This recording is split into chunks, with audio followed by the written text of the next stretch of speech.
40 years ago, Vince Clarke was in the strange position of having already helped define the future, but still needing a new beginning. He had been there, at the start of Depeche Mode, then built something a lot more soulful with Yazoo. But by 1985 he was starting again. This time he needed a singer who could not only carry a melody, but someone who could put blood, theatre and feeling into the machines. Then Andy Bell arrived. Young, open, flamboyant, and completely different from the blank seriousness people often expected from electronic music. That meeting became Erasure, and Wonderland is where the legend begins. The funny thing about Wonderland is that history makes it look obvious now. Vince Clarke plus Andy Bell. Bright synths, huge choruses, heartbreak you can dance to. Of course it worked, except it didn't. The album was released on May 1st, 1986, and only reached number 71 in the UK. The first singles barely touched the public imagination.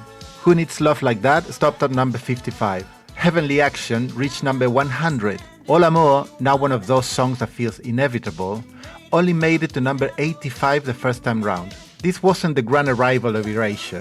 It was a lot more awkward than that, and way more interesting because of that. Listen closely and you can hear the partnership still being assembled in real time.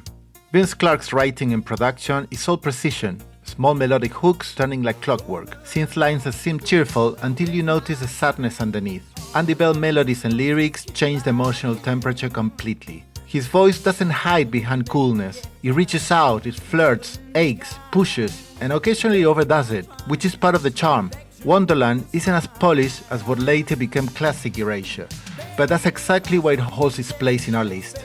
You can hear the magic before it becomes a formula. Synthpop with a very human heart, electronic music that forces you to feel. There is something odd about Wonderland. Even the title feels slightly misleading. It isn't a glossy synthpop palace. It's more like a strange little theatre that smells of damp with the lights half on. The cover looks dreamlike, but like a children's storybook, and yet there's something lonely about it. The songs do the same thing. Heavenly Action has this innocent fairy tale quality. Cry So Easy and My Heart So Blue lean into melodrama without apologizing for it.